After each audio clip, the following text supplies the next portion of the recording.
గతేడాది తెలంగాణ రాష్ట్రంలో గోదావరి పరివాహక ప్రాంతంలో భూకంపం చోటు చేసుకుంది. ఇదంతా మీ అందరికీ తెలిసిందే. స్వల్ప భూ ప్రకంపనలు నమోదు కావడంతో ప్రజలు భయాందోళనకు గురయ్యారు అప్పట్లో. ముఖ్యంగా మేడారం పరిసర ప్రాంతాల్లో వచ్చిన భూకంప ప్రజలను అందరూ కూడా భయభ్రాంతులకు గురిచేసింది. మేడారం ఆలయంలో భూమి స్వల్పంగా కంపించింది కూడా.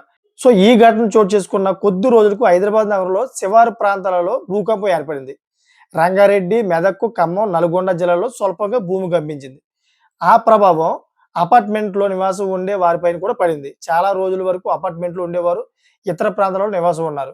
సో, ప్రస్తుతం ఆంధ్రప్రదేశ్ రాష్ట్రంలోని పల్నాడు జిల్లాలో భూకంపం చోటు చేసుకుంది మళ్ళీను. తెల్లవారుజామున రిక్టర్ స్కేల్ మీద 3.5 తీవ్రతతో భూకంపం చోటు చేసుకుంది.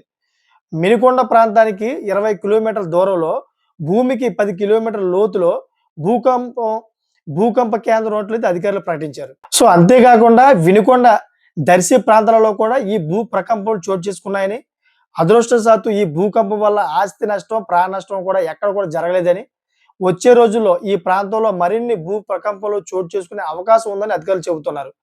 ఎందుకంటే భూమిలో ఫలకాల మధ్య కదలిక వల్ల భూకంపాలు వస్తున్నాయని అధికారులు చెబుతా ఉన్నారు. అంతేకాకుండా ఈ ప్రాంతంలో ఉన్న భూమిలో ఫలకాల మధ్య స్వరూపంగా కదలికలు చోటు చేసుకున్న నేపథ్యంలో ఈ స్థాయిలో భూకంపం ఏర్పడిందని అధికారులు అంటూ ఉన్నారు. సో వచ్చే రోజుల్లో కూడా ఇదే స్థాయిలో భూమిలో కదలికలు ఏర్పడతాయని శాస్త్రవేత్తలు చెబుతూ ఉన్నారు. సో గతంలో గోదావరి పరివాహక ప్రాంతాల్లో కూడా భూమిలో కదలికలు చోటు చేసుకున్నవి.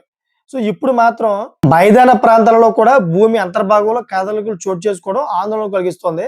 అయితే ఈ కదలికలు ఎప్పటితోనే ఆగిపోతాయా? లేదా భవిష్యత్తు కాలంలో ఇంకా ఏమైనా చోటు చేసుకుంటాయా? అనే ఆందోళన అటు శాస్త్రవేత్తల్లోను, ఇటు ప్రజల్లోను కలుగుతోంది. సో ఈ కదలికల వల్ల అయితే ఎక్కువ ప్రమాదం అయితే పొంచి ఉండదు. ఎందుకంటే మన సైడ్ ఏదైతే ఉందో మన ఈ బెల్ట్‌లోని ఈ గోదావరి బెల్ట్ సైడ్ ఎక్కడ కూడాను భూకంపం అనేది స్వల్పంగా వస్తుంది. ఎక్కువగా రాదన్నమాట. రిక్టర్ స్కేల్ మీద తక్కువగానే వస్తుంది. అంత ప్రమాదం ఏమి లేదని చెప్పేసి ఫస్ట్ నుంచి కూడా ఏదైతే సిస్మోటాలజీ శాస్త్రవేత్తలు, సిస్మోటాలజీ డిపార్ట్‌మెంట్ ఉందో వాళ్ళంతా కూడా ఫస్ట్ నుంచి చెప్తా ఉన్నారు. ఆంధ్రప్రదేశ్, తెలంగాణ ఇటువంటి ఈ గోదావరి బేస్‌లు ఉన్నాయో ఈట్లికి పెద్దగా ప్రమాదం ఉండదు. ఎందుకంటే స్వల్పంగా వస్తాయని చెప్పేసి ఎప్పటినుంచో అంటా ఉన్నారు. సో ఏదేమైనా గాని భూకంపం అంటే ఎవరికైనా భయమే. మీకేమనిపిస్తుందో కామెంట్ చేసి అదేవిధంగా ఈ వీడియో నచ్చినట్లయితే గనుక లైక్ చేసి సబ్స్క్రైబ్ చేసుకోవడం మరి కొంతమంది షేర్ చేస్తారని కోరుకుంటున్నా. Thank for watching friends.